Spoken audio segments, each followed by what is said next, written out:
Selamat malam teman-teman CDR semua. Namo Sangyang Adi Budaya, Namo Buddhaya. Namo Buddhaya. Kembali lagi bersama saya Kevin Charles di acara Life and Nature yang biasanya ditunggu-tunggu oleh teman-teman semua di CD Channel. Life and Nature ini adalah acara yang kita bawakan di CD Channel yang membawakan topik-topik yang pastinya berbobot dan yang pastinya relate dengan teman-teman semua. Mulai dari keluarga, mulai dari kesehatan secara psikologi maupun kesehatan fisik kita juga ada bahas. Dan yang pasti topik yang gak kalah menarik kali ini yaitu tentang bisnis. Nah teman-teman, makanya kalau mau mengikuti topik-topik yang saya sebutkan tadi, jangan lupa tekan tombol like, share, komen, dan juga subscribe. Nah ketika udah subscribe, jangan lupa tuh dibunyikan tombol loncengnya. Jadi biar teman-teman tidak ketinggalan dan konten-konten menarik yang ada di Life and Nature. Oke teman-teman, tema kita hari ini tentang bisnis ya, tadi saya mention. Dan pastinya kita kali ini kedatangan narasumber yang luar biasa sekali. Tidak hanya satu, tidak hanya dua, tapi ada 3 orang narasumber kita hari ini yang kita sebut sebagai lintas generasi ya. Gitu, bagaimana kita menjalankan bisnis ketika seorang ayah dan 2 anaknya menjalankan bisnis bersama-sama. Dan topik yang kita bawakan pada hari ini yaitu bangun bisnis bareng AI. Kolaborasi antara generasi X dan generasi Z. Oke, jadi dengan topik kita hari ini tentunya sesuai dengan tema, kita kedatangan seorang generasi X, yaitu saya perkenalkan beliau adalah Ko Adi Putra Wijaya sebagai salah satu pengusaha yang sudah membangun usaha sejak dari dulu ya gitu, dan sudah di titik di mana usaha-usahanya sudah sukses sekarang gitu. Sehingga beliau juga inspirasi menggandeng dan belajar dari anak-anaknya yang merupakan generasi Z. Kita juga kedatangan tamu kita hari ini yaitu kedua anak dari Ko Adi Putra Wijaya. Sebelumnya salam kenal semuanya dengan Ko Adi, dengan Michael dan juga dengan Nicholas yang sudah datang di CD hari ini gitu. Nah teman-teman, hari ini kita tentunya sesuai topik, kita ingin bahas sesuatu tentang bangun bisnis bareng AI. Nah sebelum kita loncat lebih deep lagi, nah apa itu bisnis, apa itu AI? Nah saya ingin mengundang 2 perspektif yang berbeda nih gitu. Dari Ko Adi Putra mungkin sebagai seorang pengusaha, apa itu bisnis, dan mungkin nantinya setelah dari itu kita sambung dengan AI ya, dengan Michael dan juga Nicholas gitu. Boleh kita mungkin mulai dari Ko Adi dulu, bisnis itu sebenarnya apa sih Ko gitu. Oke, itu pertanyaan yang bagus sekali karena itu fundamental ya. Betul. Saya mau berbisnis. Nah, kita perlu paham dulu. Lu mau dagang atau mau berbisnis? Itu juga bisnis dagang. Nah, memang yang paling mudah untuk memulai suatu bisnis itu dagang dulu. Artinya kalau orang ada barang, saya ambil dulu. Saya jual lagi, ngambil margin.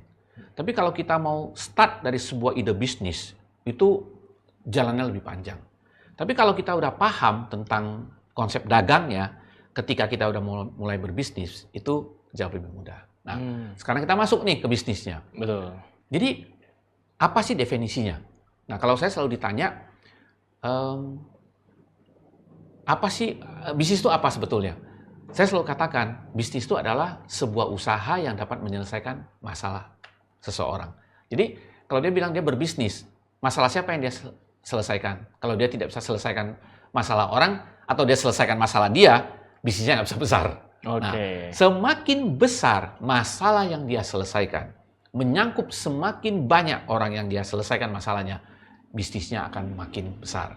Saya ambil contoh, kita tahu jauh sebelum ada Grab, ada Gojek, kita kalau mau manggil ojek ya, Iya, betul. kan setengah mati.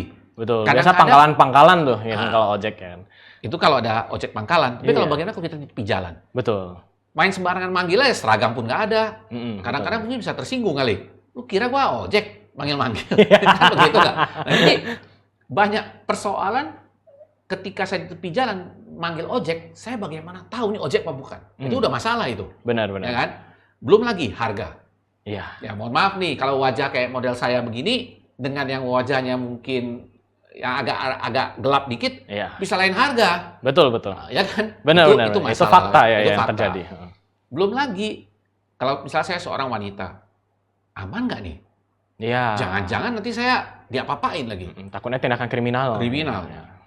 Bayangin, begitu banyak masalah yang terjadi hanya untuk persoalan transportasi. Datanglah Gojek, datanglah Grab. Grab. Ya. Dia selesaikan masalah begitu banyak orang, lama-lama dia berkembang dari bawa orang, bawa barang. Nah, terus Betul. lalu berlanjut. Semakin banyak masalah yang mereka selesaikan, kita tahu nilai valuasi perusahaan tersebut udah mahal sekali. Kira-kira seperti itu. Oke, menarik ya. Jadi teman-teman tentang bisnis ya, ternyata nggak cuma hanya cari cuan bahasanya mungkin aku Adi ya. Betul. Jadi kita juga menyelesaikan masalah orang biar cuannya makin gede besar. ya. Jadi tentunya berpaku kepada masalah. Nah, ngomong-ngomong masalah nih, tadi saya sempat singgung ya. Gitu mungkin kita minta dari perspektif teman-teman kita yang mungkin seperti saya ya, sepantaran saya generasi Z. Nah, Bro Nicholas dan Bro Michael gitu. Menurut kalian sendiri apa itu sebenarnya AI gitu? Kenapa AI datang di dunia ini dan apa sebenarnya masalah ya gitu yang diselesaikan oleh AI itu sendiri? Gitu. Boleh mungkin? Kalau gitu aku mau coba jawab dulu ya. Boleh dari Bro Michael Kalau dulu ya. Dari perspektif aku ya, secara textbook AI itu ya kecerdasan buatan. Tugasnya ya buat apa sih namanya untuk menyelesaikan masalah-masalah yang otomasi gitu. Misalnya kayak cuman ngitung-ngitung, kalau cuman misalnya kayak tugas-tugas yang repetitif gitu pasti ya diselesaikan oleh AI. Sedangkan manusia ya mereka tinggal melakukan kerjaan yang lain aja yang nggak butuh apa repetisi dan segala macam. I see. Kalau menurut Bro Nicholas ada yang mau ditambahkan mungkin? Ya betul ya kata Bro Michael ya. Katanya AI itu bagus banget untuk otomasi. Nah tapi sebenarnya masalah apa sih yang AI selesaikan? Kalau misalnya tadi kayak Pak Adi katakan sebelumnya kan kayak ojek online kan menyelesaikan masalah, kalau ojek pangkalan jadi lebih gampang ya, bisa mudah transportasi lah ya, dan lain-lain. Nah, AI ini menarik sekali. AI itu bukan menyelesaikan satu masalah, tapi banyak banget masalah. Misalnya dari ojek online, AI dipakai buat apa? Navigasi, buat registrasi driver juga menggunakan AI. Kalau misalnya mungkin ojek online itu dibuat berapa tahun ke belakang lagi, kayak misalnya era HP keypad kayak BlackBerry gitu, mungkin agak susah karena ojek online buat daftar harus buat kantor, itu banyak banget makan resource. Betul. Tapi sekarang daftar bisa online, tinggal selfie aja, nanti di AI lihat, oh ini mukanya gimana. Oke. Jadi itu salah satu teknologinya ya teman-teman ya. Ternyata itu salah satu teknologi yang membawakan AI ke next level. Ternyata pendaftaran di aplikasi itu udah gampang, nggak perlu administrasi langsung ke kantor ya gitu ya. Ternyata salah satu pemanfaatannya di teman-teman biasanya kalau mendaftarkan ke e-commerce dan kawan-kawan ada scanning face ya. Itu ternyata sudah di power oleh AI ya ternyata ya gitu. Oke, I see. Nah teman-teman, setelah kita breakdown nih bisnis dan AI, tentunya topik lanjutannya adalah kolaborasi antara Gen X dan Gen Z. Nah, kita ingin memecah sedikit pola pikir teman-teman penonton di sini. Terutama kali ini kita membawakan narasumber Ko Adi beserta Bro Michael dan juga Bro Nicholas yang hubungannya adalah orang tua dan anak nih gitu.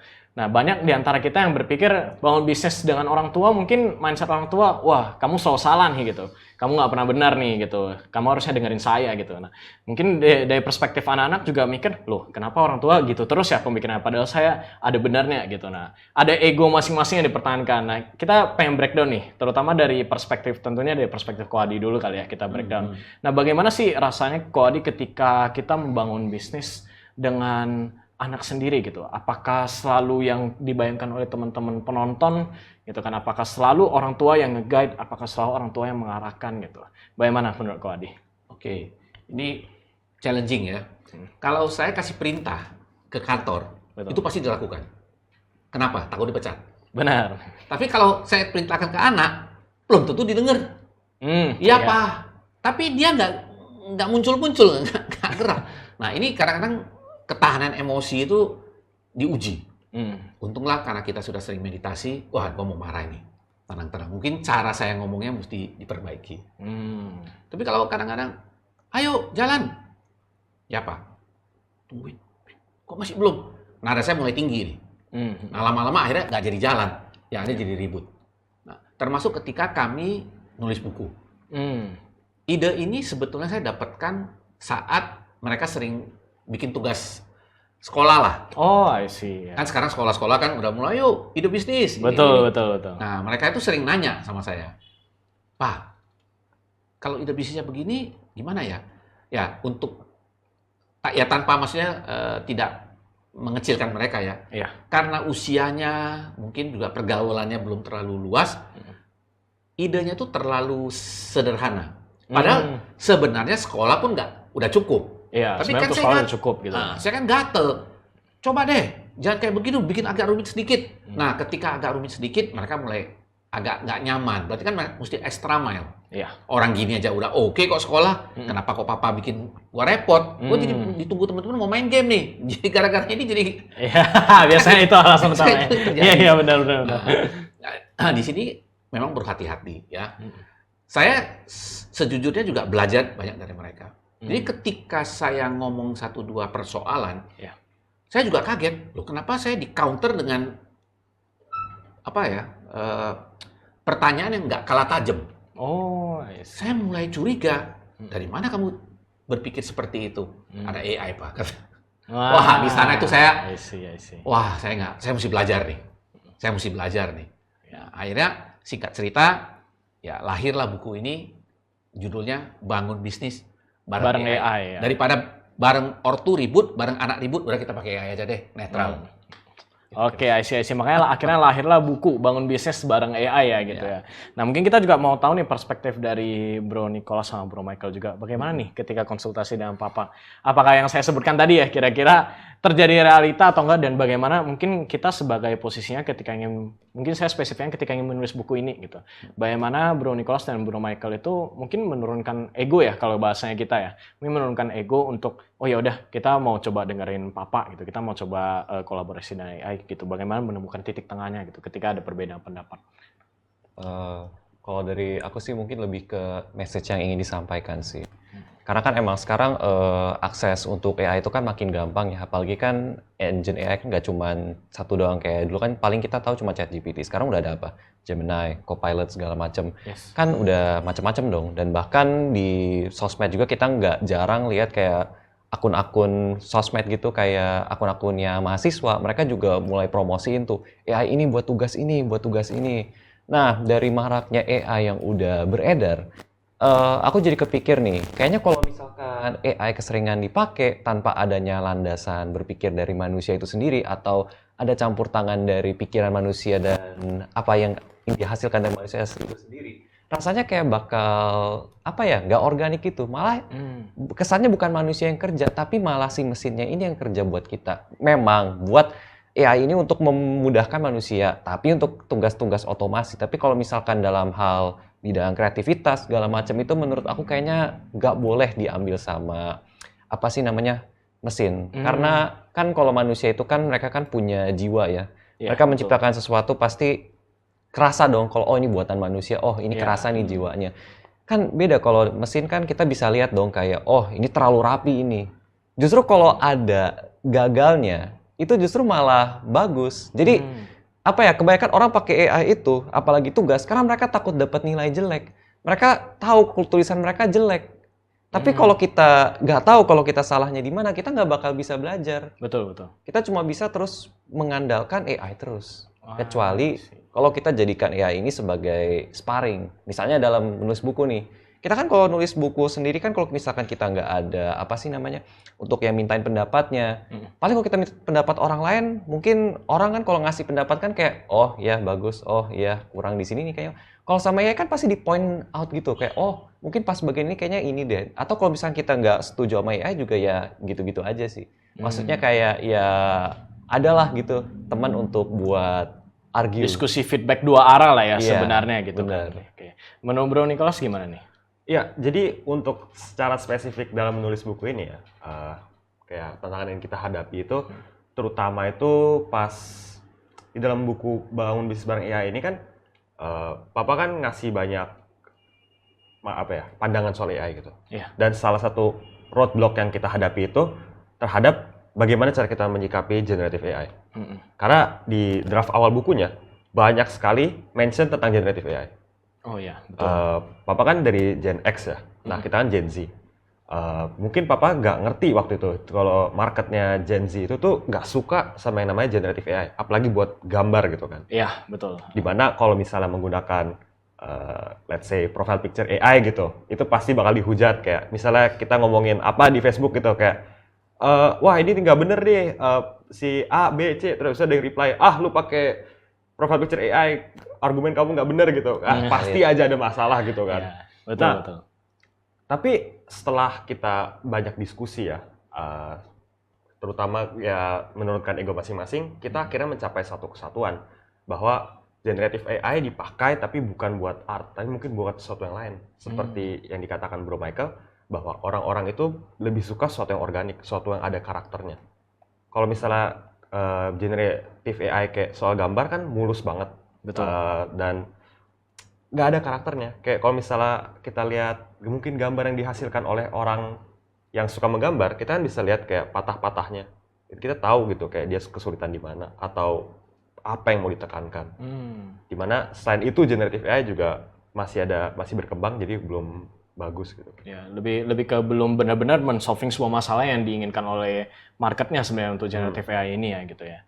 Oke, ini sebenarnya juga sangat relate ya sebenarnya, karena kita di zaman sekarang AI itu banyak yang bilang menggantikan pekerjaan orang gitu, banyak yang bilang menggantikan pekerjaan desainer terutama yang berupa art ya gitu ya. Nah, pekerjaan-pekerjaan mereka akhirnya pelan-pelan katanya tergantikan. Nah, ini saya juga pengen tanya nih kepada Ko Adi, terutama si spesifik. Sebagai seorang Gen X yang dulu hidup di dunia mungkin yang bisnisnya cenderung konvensional ya dulu ya. Jadi apa-apa mungkin belum ada teknologi, belum ada akses seperti mungkin saya dan bro-bro sekalian lah yang udah sekarang hidup di zaman sekarang yang aksesnya udah gampang gitu ke informasi dan kawan-kawan.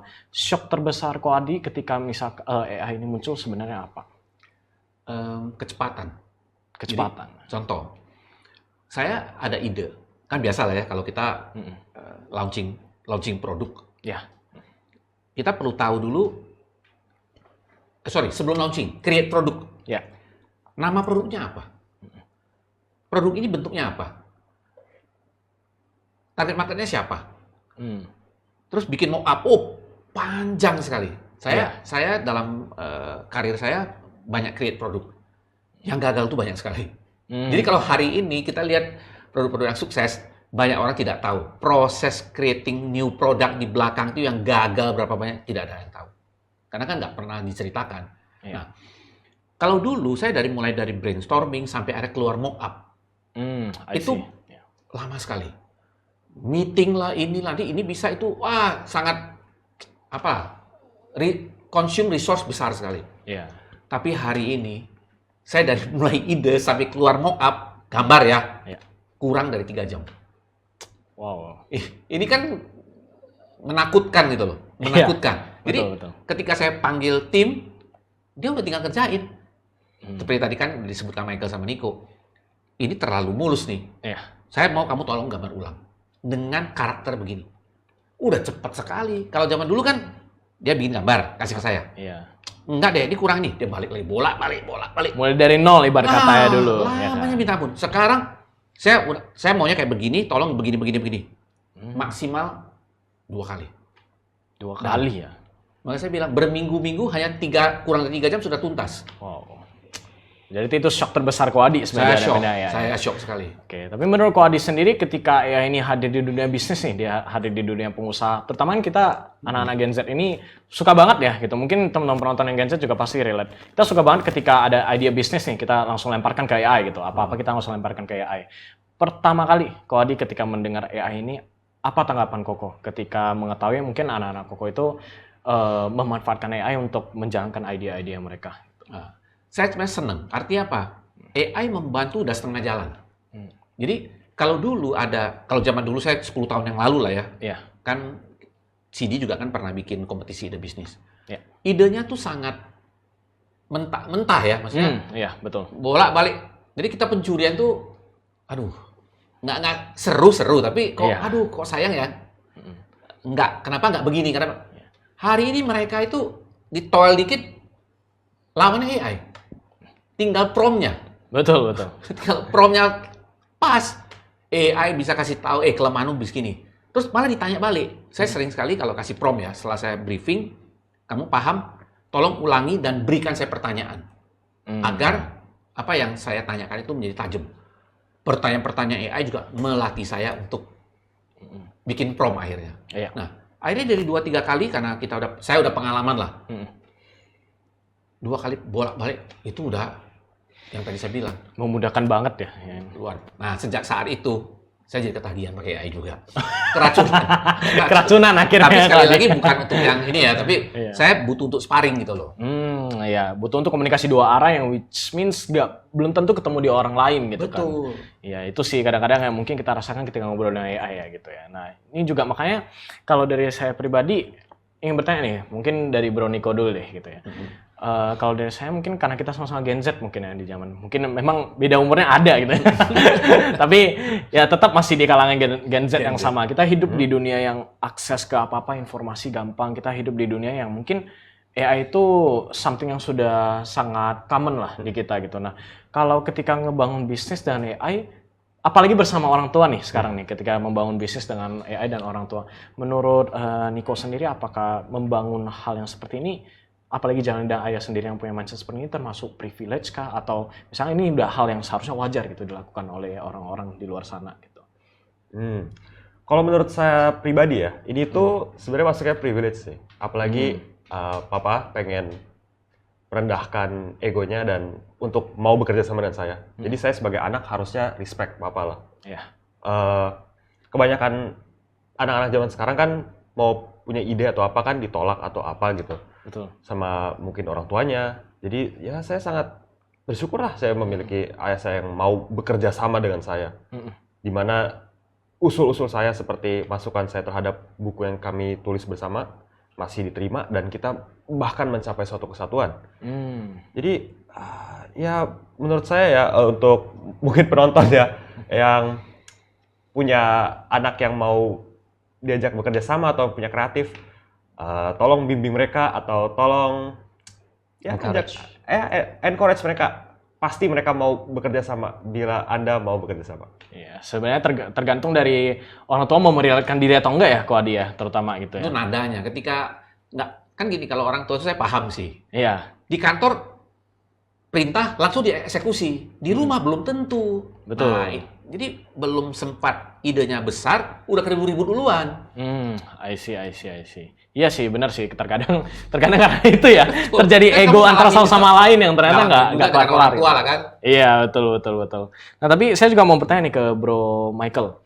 Iya. Terutama sih sebenarnya kenapa bisnis? Karena kan kita generasi Z itu banyak kan yang, saya mau cari pengalaman dulu deh di luar gitu. Termasuk saya pribadi sebenarnya nih. Saya pribadi juga sekarang jadi karyawan gitu. Karena tujuannya mau mencari relasi gitu. Tujuannya mau membuild skill gitu. Dengan mungkin Bro Michael dan Bro Niko yang umurnya cukup muda ya menurut saya gitu.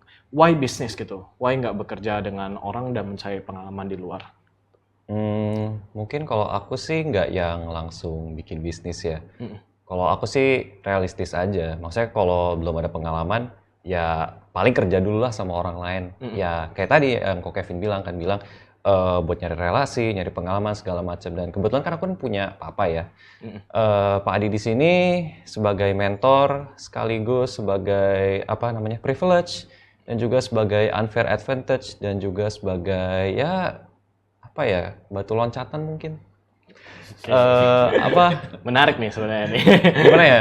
Karena kan kalau aku lihat sendiri sebagai papa ini sebagai orang yang karismatik dan juga berilmu, apalagi juga ya tadi punya kemampuan untuk problem solving. Karena kan bisnis sendiri itu kan lahir karena adanya masalah. Yes. Bisnis adalah problem solver.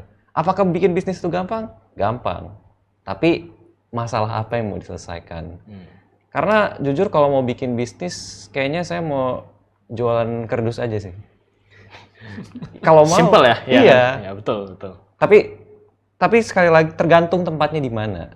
Tergantung tempatnya di mana. Karena kalau misalkan kita jualan kerdus di sini nih, pasti nggak ada yang mau beli. Kalau kita misalkan kita jualan kerdus maksudnya aku pernah nih nonton film, ada orang jualan kayak papan gitu kerdus di salju. Kenapa? Karena kalau kita berdiri pakai sepatu nih di salju gitu, itu dia tuh kalau nggak salah bisa gampang kenapa gitu. Makanya dingin. Makanya harus dialasin. Jadi bisa aja tuh mau nembak harga mahal juga bisa. Tergantung di mana kita bangun bisnisnya. Ini case yang paling sering ya, kalau teman-teman sering main ke puncak gitu misalnya, tiba-tiba hujan, ada yang jualan payung atau jas hujan, wah sebuah harganya 20.000 gitu tiba-tiba satu. Ya Iya. mungkin kejadian-kejadian seperti itu ya sebenarnya nge-build bisnis itu tergantung tempat di mana gitu. Agak off topic nih bahasan. Nah, bagaimana nih topiknya, Pak? Enggak, maksudnya tadi agak off topic. Oh, iya, Iya, jadi kan tadi sebenarnya bilang kan kalau apa namanya bisnis itu kan yang penting kan menyelesaikan sebuah masalah. Betul.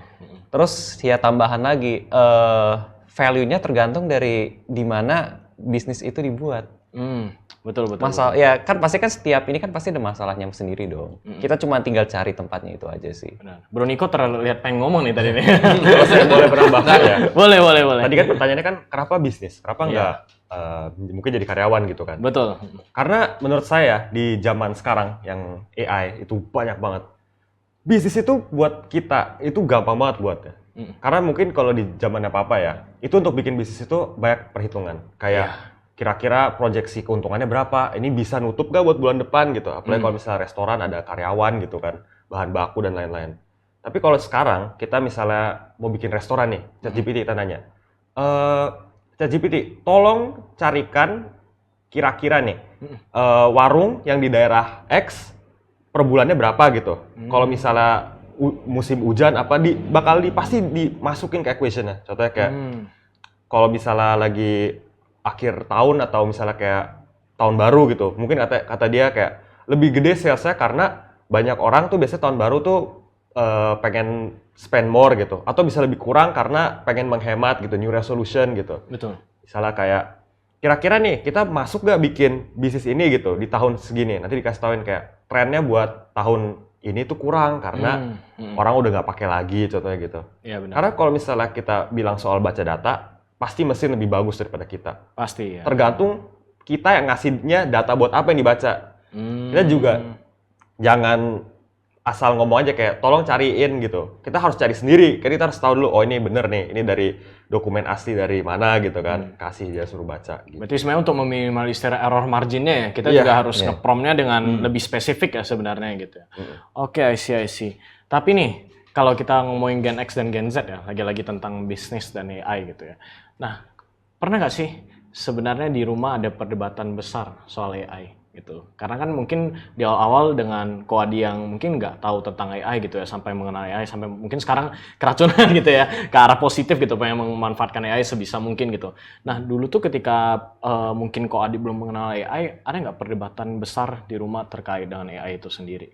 Oke, itu ada. Jadi karena pada waktu itu, ini kan generatif ya. Awal-awal muncul kan buat hiburan. Ya. Buat gambar. Betul. Ya kan, buat gambar. Saya hobi gambar. Dan saya orang yang juga menghargai hak cipta. Saya bilang, apa-apaan ini? Iya. Ini nggak benar nih gitu loh. Betul. Karena saya lihatnya terlalu sempit. Terlalu narrow lah. Padahal sebetulnya AI itu nggak hanya buat itu aja gitu loh. Tapi di hati kecil saya, wah saya bisa hemat banyak ini. Gitu. Tapi saya pun tahu ini nggak benar gitu loh. Pada waktu itu. Lalu saya diedukasi lah sama mereka. Pak, nggak gitu. Cara pakai. Begitu mereka ngomong begitu, saya langsung. Akhirnya saya menggunakan AI menjadi guru saya. Tolong saya adalah seorang pria, bapak-bapak dengan 2 anak. Usia saya saat ini 54 tahun. Saya nggak mengerti apa-apa. Tolong bimbing saya. Saya gitu. Jadi akhirnya AI-nya yang jadi guru. Oh, rupanya ini maksudnya. Nah, kalau sekarang saya malah langganan beberapa AI, sesama mereka saya adu. Saya langsung sebut, ChatGPT ngomong begini, menurut kamu gimana? Saya gituin aja. Jadi saya kayak punya karyawan banyak. Iya, benar-benar. Jadi kayak adu ide ya gitu. Kayak adu ide. Oh, I see. Bahkan saya kan juga ada mahasiswa. Ya sekarang hari ini kita tahu anak-anak tuh, bahkan di berita lah, malas baca. Iya, benar sih. Aduh, literasinya.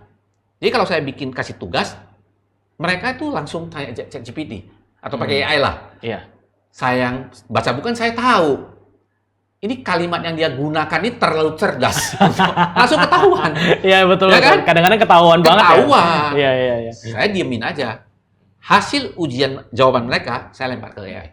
Menurut kamu, anak ini layak dikasih nilai berapa? Udah, lu pakai AI, saya juga pakai AI. I see. Jadi diadu ya sebenarnya biar fair juga ya. Betul. Jadi AI ini, ya saya tergila-gila lah boleh dibilang. Lebih ke gimana cara kita manfaatinnya aja bukan sih, Benar. Pak? Saya hemat waktu banyak sekali. Saya sekarang punya lebih banyak waktu untuk nonton Netflix. Wah. Nonton kalau nggak keburu tinggal tanya aja. Ini film ini ngomong tentang apa sih? Jadi kalau teman ngobrol saya bisa ngikut, padahal saya belum nonton. Iya, buat nambah wawasan sekaligus ya, gitu ya. Iya, betul. Nah, tapi jujur nih, ketika terjadi perdebatan, mungkin saya mau nanya dari perspektif anak-anak dulu nih ya, boleh kali. Dari Bro Michael dan Bro Nico. Ketika terjadi perdebatan di rumah nih, apalagi tentang buku ini ya, kalau kita ngomong ya. Ketika membangun buku kan kita pasti banyak pendapat di dalam dan segala macamnya. Ketika berdebat, siapa yang paling sering menang kalau di rumah? Nggak ada sih. Kayaknya kita nggak ada sistem menang kalah sih kalau debat. Jadi ketika terjadi perdebatan itu, ketika mengolah masalah, kan berarti kan pasti akan ada opini A dari Ko Adi dan mungkin opini B lah, saya ngomong dari Bro Michael dan juga Bro Nico. Nah, ketika perdebatan itu terjadi, ngolahnya gimana nih gitu, hingga akhirnya sampai menjadi sebuah buku. Ya sebenarnya debat itu menurut saya itu bukannya nyari yang menang kalah, tapi kita capai satu kesatuan. Iya, betul. Kita harus diskusi dulu kayak tadi. Papa kan nggak ngerti soal Gen AI, ya kita jelasin, edukasi.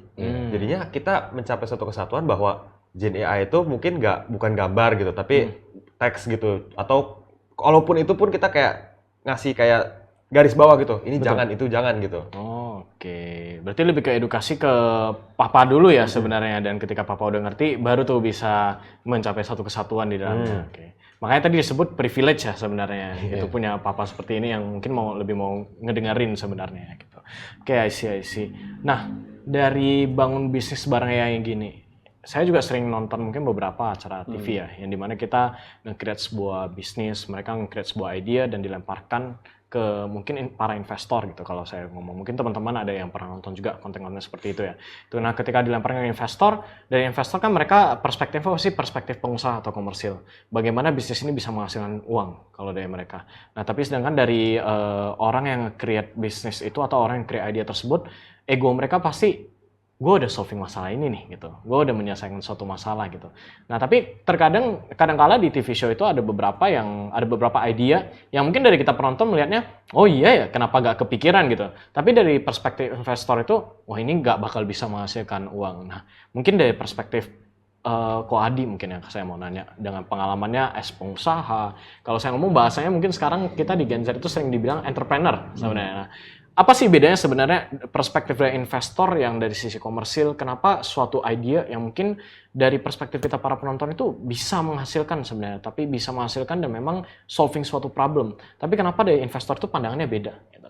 Oke, namanya juga investor. Nah, investor tuh tidak ada perasaan. Dia nggak pakai perasaan. Dia cuma tahunya kalau saya taruh uang segini, balik nggak uang saya? Kalau balik, berapa persen?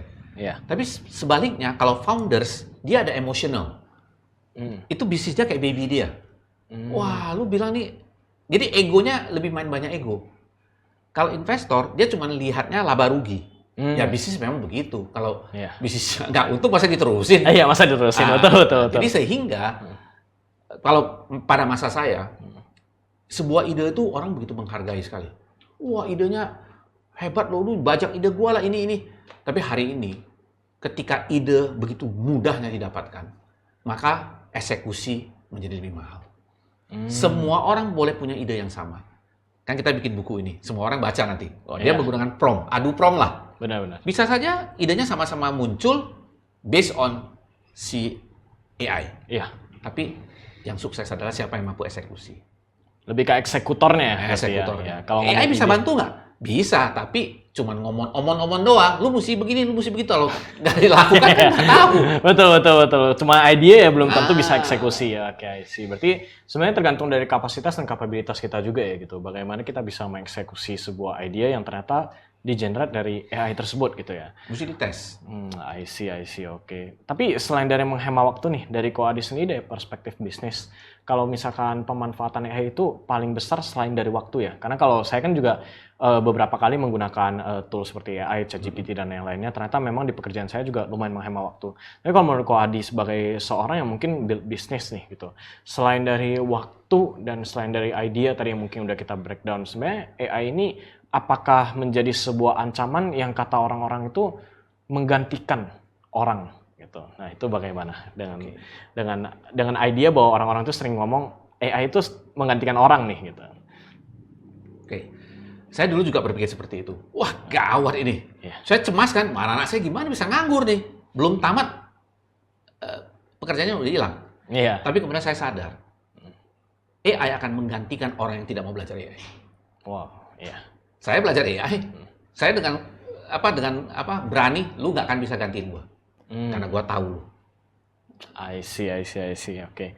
Nah, mungkin untuk sedikit menutup dari Ko Adi nih gitu ya. Nanti mau ngobrol lagi dengan Bro Michael dan Bro Niko. Kalau dari Ko Adi sendiri sebagai mungkin seorang sosok yang tadi Bro Michael dan Bro Niko itu pandang sebagai seorang sosok yang menjadi batu loncatan, menjadi sebuah privilege, menjadi seorang yang mau mendengarkan gitu perspektif dari anak. Pesan buat Ko Adi, mungkin buat orang tua di luar sana ketika kita anak-anak punya ide dan misalkan ketika terjadi perdebatan di rumah deh, yang paling sering ya kita ngomong entah apapun itu hal itu. Bagaimana caranya mungkin untuk meredam hal tersebut? Oke. Tadi sih sebetulnya Michael dan Nico itu nggak berani ngomong siapa pemenang debat. Tahu siapa? Mamanya. Jadi kita semuanya kalah. Mamanya yang menang. Betul. Udah, stop, jangan ribut. Kita diam semua. Jadi mamanya yang menang. Mamanya yang menang ya. Kita jok-jok. Memang kita cowok-cowok gitu ya. Kita cowok-cowok udah ngalah aja dah. Iya. Tadi akhirnya urusan 5 menit bisa jadi setengah jam gitu loh. Betul. Yain aja dulu. Iya. Tenang. Oke, gini. Saya ngalamin lah. Saya juga pernah jadi anak. Iya. Saya pernah jadi anak, tapi mereka tidak pernah jadi orang tua. Jadi kalau saya minta anak yang memahami saya, kok kayaknya keliru. Saya coba memahami mereka, karena saya dulu pernah jadi anak. Jadi anak-anak sekarang ini kan ingin diakui lah sebetulnya. Saya tahu lah usia-usia kan kadang-kadang pakai tato lah, rambutnya aneh-aneh lah, pakai ini kan sebenarnya cari perhatian. Iya, betul. Jadi daripada mereka nggak dapat perhatian saya dan mereka bikin aneh-aneh, mending oke, lu maunya apa? Saya dengerin. Nah, kalau memang kira-kira saya bisa terima, saya tinggal gali lebih lanjut. Nah, kebetulan mereka berdua sering ikut saya kasih training kalau di CD berapa kali, jadi mereka juga jadi peserta. Jadi akhirnya ketika mereka bertanya sama saya, mereka menggunakan kalimat saya, kena skakmat saya. Ini kan gawat nih. Berarti mereka dengerin nih kemarin. Jadi akhirnya karena mereka bertanya dengan cara saya berpikir, saya tidak merasa di counter lah. Tapi saya malah jadi thank you. Jadi kalau gitu kalau ada untung jajan kamu ditambah lagi deh. Ngomongin jajan ya. Ini keinginan kita semua nih jajan tambah. Ya, kira-kira begitu sih sebetulnya. Jadi bukan karena saya juga cukup bijaksana, enggak juga. Saya juga belajar. Saya juga belajar dan banyak kebetulan, mungkin karma baik ya. Bisa-bisanya mereka berapa kali ikut kelas saya, di belakang mereka ternyata dengerin gitu loh. Dengerin, dan kalau kita ngomong itu, kita menggunakan term yang sama. Nah itu mengurangi friksi. Itu sih yang mungkin saya dapat sampaikan. I see, oke, thank you Ko Adi. Mungkin saya jump in ke Bro Michael dan Bro Niko sedikit. Bro Niko, tadi kita ngomongin tentang punya papa seperti Ko Adi Putra ini adalah sebagai sosok yang bisa encourage kita, bisa menjadi privilege, dan juga mungkin tadi ada mention batu loncatan, yang which seems menurut saya ada benarnya gitu, karena ketika memiliki orang tua seperti ini kan cukup suportif kepada kita. Nah, ini pasti akan menjadi pandangan yang beda di orang lain, terutama orang-orang luar. Bagaimana nih Bro Michael dan Bro Niko menanggapi mungkin orang-orang yang memandang privilege ini sebagai sesuatu yang mereka cuman karena kebetulan ada orang tua seperti Ko Adi. Nah, bagaimana ketika di lapangan ketemu orang-orang seperti itu, Bro Michael dan Bro Niko ini bagaimana menanggapi hal tersebut? Kalau aku sih singkat aja ya. Karena aku suka menanamkan mindset kayak mau seseorang itu punya privilege, tapi kalau mereka nggak mampu memanfaatkannya ya sama aja bohong. Karena kan kayaknya mungkin kita udah nggak asing ya dengar cerita-cerita orang yang let's say keluarga nih kaya, bapaknya terkenal, terus anaknya banyak. Tapi setelah si bapaknya meninggal dan ditinggalkan warisan, anaknya nggak mampu menangani warisan yang diberi oleh bapaknya itu. Apalagi kalau warisan yang berbentuk fisik. Nah kalau papa sih beda ya. Kami diwariskan dalam bentuk ilmu. Biar ya dilestarikan terus aja. Kita uang masih bisa dicari, tapi ya ilmu juga bisa dicari sih. Cuman ilmu lebih berharga lah. Iya. Oke, dari Bro Niko gimana nih kalau ketemu orang-orang seperti itu mungkin di luar sana? Mengutip dari Bro Michael tadi ya. Iya. Gimana ya? Kesempatan itu memang susah dapatnya. Tapi di saat kesempatan itu datang, belum tentu orang bisa memanfaatkannya. Ya kan? Kayak misalnya kita dapat nih, kalau kesempatan itu sangat umum gitu. Ya. Orang kan kayak, ntar lah, kan ada banyak gitu kan. Iya. Tapi kalau misalnya dibikinnya kayak kayak spesifik buat satu orang baru ngomong, wah curang nih, nggak boleh gitu. Kan dia punya kesempatan, gua enggak gitu. Tapi kalau misalnya mereka dikasih kesempatan, apakah mereka bakal melakukan hal yang sama gitu? I see. Oke, untuk penutupnya mungkin dari Bro Michael dan Bro Nico, mungkin masing-masing ya, terserah mau dari siapa nggak apa-apa deh. Gitu. Tapi pertanyaan saya cuma satu gitu. Apa pesan yang ingin kalian sampaikan kepada Gen Z yang selalu merasa orang tua gue nggak support gue dengan berbagai ide yang gue punya? Orang tua gue selalu gak mau dengerin gue gitu. Apa pesan kalian untuk Gen Z yang merasa seperti itu? Tuh, apalagi dengan mungkin tadi ada gambaran dari Ko Adi sebagai sisi dari orang tua gitu. Mungkin boleh mau dimulai dari Bro Michael kali ya gitu. Boleh dari Bro Michael deh. Aduh, agak nggak siap ya sama pertanyaannya tadi. Mungkin kalau dari aku ya kita main aman aja dulu depan orang tua, tapi diem-diem kita dapat ilmunya dari orang tua. Terus kita diem-diem kita underdog nih bangun bisnis sendiri dari ilmunya itu, biar nanti pas sudah jadi orang tuanya kaget. I see. Oke. Kalau dari Bro Nico bagaimana nih? Itu benar juga. Kayak gimana ya? Kita kalau misalnya fair ya sama kita semua masing-masing. Kita kalau lihat prosesnya nih, ada orang bikin apa? Kita mungkin kayak, ih kok gitu sih? Lu mau bikin apa? Oh mau bikin menara gitu. Lo kok gitu sih fondasinya gitu? Ketawain. Orang tuh cuma lihat hasilnya doang.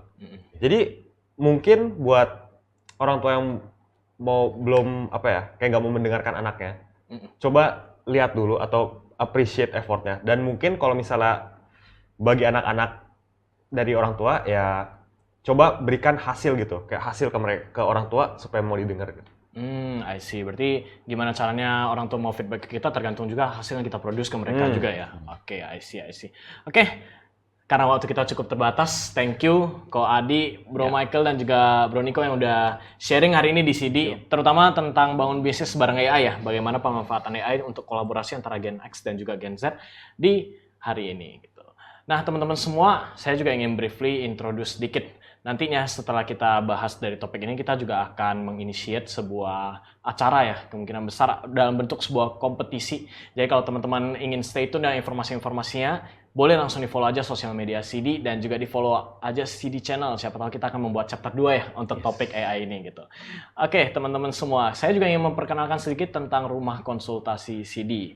Jadi bagi teman-teman yang punya masalah, baik itu tentang psikologi, hukum, kesehatan, dan keuangan, teman-teman bisa banget konsultasi gratis di rumah konsultasi CD. Nah, caranya bagaimana teman-teman? Caranya teman-teman tinggal menghubungi call center yang tertera pada layar kita, yaitu ke nomor 0811 9873 300. Oke, sekali lagi 0811 9873 300 dengan slogan kita It's Okay, Let's Talk. Kita menghadirkan berbagai ahli dan juga berbagai profesional di bidangnya masing-masing yang siap untuk mendengarkan teman-teman semua apapun itu masalahnya. Mungkin kita tidak bisa menyelesaikannya secara langsung, tapi paling enggak kita bisa membantu teman-teman untuk mendengarkan teman-teman semua. Dan teman-teman semua, saya juga ingin memperkenalkan sedikit dengan aplikasi Budayana. Nah, bagi teman-teman semua, aplikasi Budayana ini bisa diakses dari App Store maupun dari Play Store, baik dari Android maupun dari Apple ya, dari iOS gitu. Nah, teman-teman, aplikasi Budayana ini juga memprovide jadwal-jadwal kebaktian, dan bagi teman-teman yang tertarik untuk membuat kartu tanda umat Buddhis atau KTUB, teman-teman juga bisa langsung mendaftarkan diri di aplikasi Budayana ini. Semoga dari aplikasi Budayana ini teman-teman juga bisa mendapatkan inspirasi-inspirasi dan juga jadwal-jadwal untuk kebaktian yang sesuai dengan teman-teman semua. Oke, teman-teman semua, tibalah di akhir topik kita hari ini, bangun bisnis bareng AI. Thank you sekali lagi kepada Ko Adi, Bro Michael dan juga Bro Nico yang sudah hadir di acara kita hari ini untuk sharing sedikit tentang bangun bisnis bareng AI. Teman-teman, apakah teman-teman mau lanjut takut dengan AI atau membangun masa depan bersama dengan AI? Boleh langsung komen di kolom komentar di bawah. Saya Kevin Charles sebagai host hari ini. See you di another topic Life and Nature selanjutnya. Namo saya Adi Budaya, Namo Budaya. Namo Budaya.